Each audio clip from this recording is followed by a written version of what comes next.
Now at 10, this is Fox 61, Connecticut's news station. We begin tonight in Hartford, continuing our coverage of a fire that displaced more than 100 people. Tenants are still not being let inside their apartment homes, and that's just one of many problems they're now facing. Good evening, and thanks for joining us. I'm Brent Hart. And I'm Sarah Sanchez. Thanks for joining us here in the Fox 61 News at 10. In the months since that fire, tenants say their apartments were broken into, and some units are just structures at this point. Fox 61's Kate Pattyfoot explains why many tenants are disappointed with the way things have been handled thus far. It's been over a month since people have been able to get into their homes here at the Concord Hills apartment. One tenant believes something sketchy is going on. She and many others are calling for more transparency and a better housing solution while the apartments that were impacted by the fire are repaired. What's going to happen with the housing situation, or who's going to pay for my belongings, or when am I going to go to a room with a kitchen? Or what other resources are we going to get? Questions regarding temporary housing that Marisol Navarro say need answers. Getting just a slap in the face, especially from the mayor of Hartford, who should be on our side, because when he was campaigning and walking up and down the streets of Hartford, he wanted our attention. But now that we need his help, he can't give us his attention. On Wednesday, Hartford Mayor Arunan Arulampalin held a resource fair for the displaced tenants of the Concord Hills apartments. We just wanted to make sure that we are being responsive, that we were getting them every resource we could right away and getting them on a real game plan to move into an apartment. Mayor Arulampalin says they have helped tenants with relocation resources up to $4,000, food services like Meals on Wheels and SNAP benefits, and legal services to provide tenant assistance. But even after all of this, Navarro says more needs to be done, especially after residents found out the empty apartments were broken into and ransacked. They're offering me $4,000, but how am I going to furnish this apartment when all of my things were either destroyed or stolen? $4,000 is not going to cover that. The group Angels of Edgewood is doing all they can to support those residents, but the founder feels the city has to do better. You know, the way that they're being treated is just disgraceful. And as the city is changing, you know, they are being pushed out of the community that they were born and raised in. We reached out to the apartment owner, Gray Hill, but have not heard from them. Navarro told me for the time being she's going to stay with her dad because the conditions of the motel she was staying in were poor. In Hartford, Kate Pattyfoot, Fox 61, Connecticut's news station.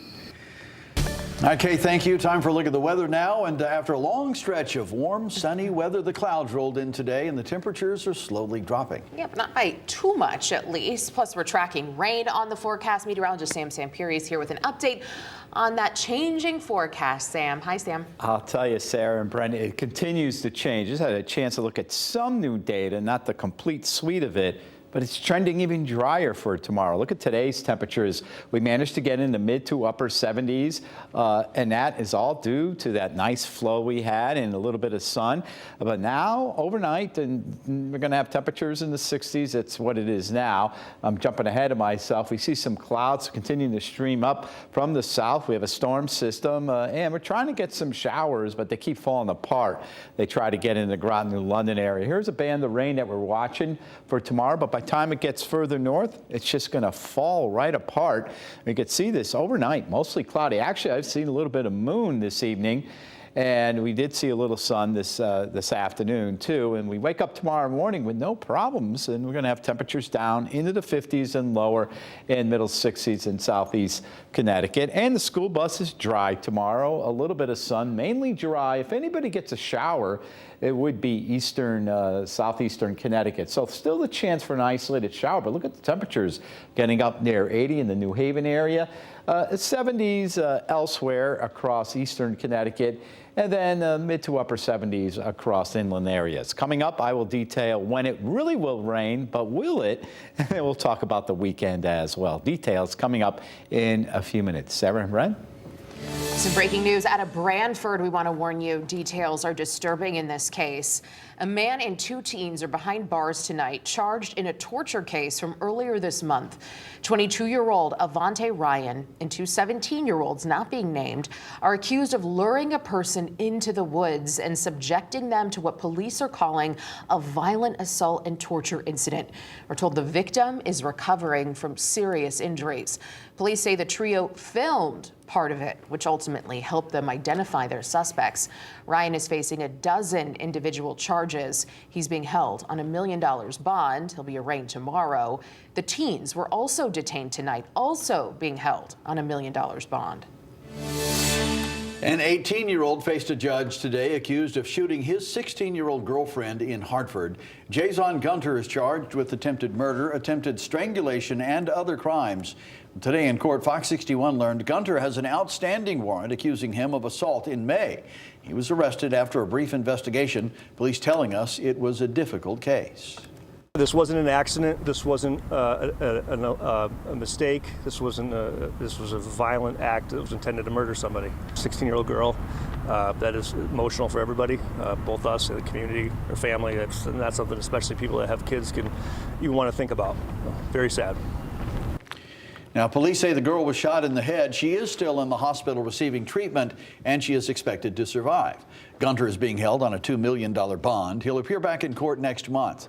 Now, police stressing this is an instance of domestic violence, and if you or someone you know needs assistance, dial 211 to connect with free resources or call police directly before the situation escalates. New Haven police have arrested two men and one minor accused of stealing a man's car at gunpoint.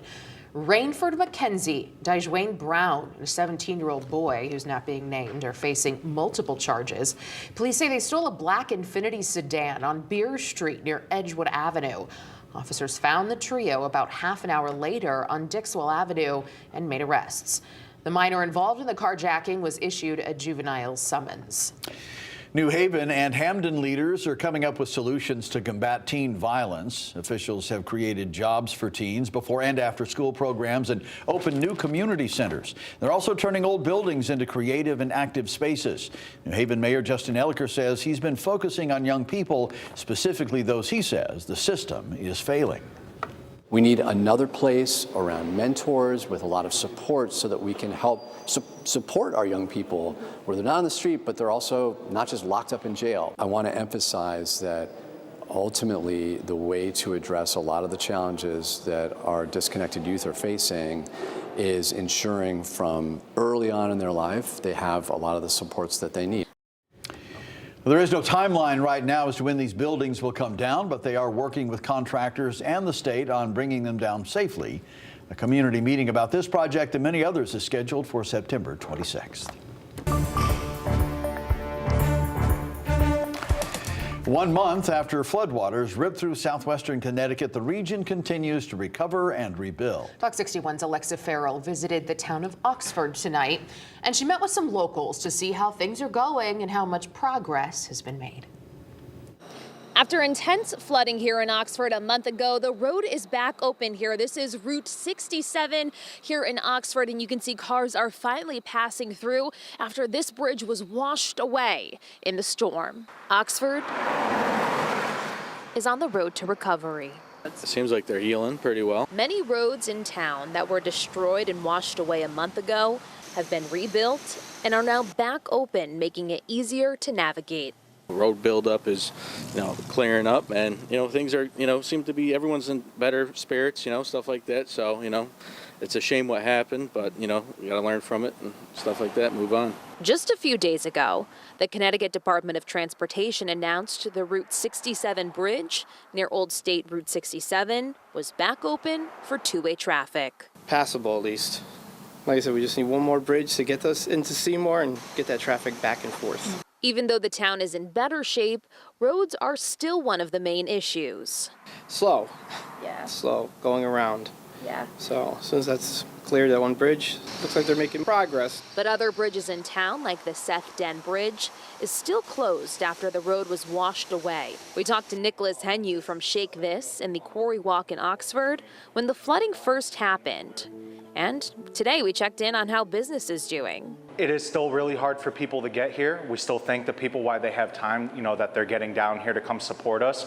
But until those two bridges are at least open, that's probably going to be one of our biggest hurdles for right now. Now, a month later, he says the people in town are continuing to support the businesses during this still difficult time. Honestly, since a lot of the business owners got out there and were trying to help out firsthand, unless if they had complete devastation, people have been, coming in, thanking you for what you've been doing. And it's not like they just come back once. They're coming back multiple times. So it's really nice to know that, as we did the right things, we're actually building long-lasting friendships now, too. Many of the people we spoke with say that they're pretty happy with how things are progressing in town. They say there still is a way to go, but they're feeling much more hopeful nowadays. In Oxford, Alexa Farrow, Fox 61, Connecticut's news station. Alexa, thank you. We have breaking news just in from state police. We've learned now that a person has died following that crash involving a motorcycle on Route 9 in Berlin. The crash shut down the northbound side of Route 9 for several hours near the exit 33 on-ramp. Troopers say another vehicle collided with the motorcyclist, causing the crash. The motorcyclist has been identified as Paul Krampitz of Cromwell. The other driver involved did not get hurt. State police are looking for anyone who might have seen that crash or has dash camera video of it to give them a call.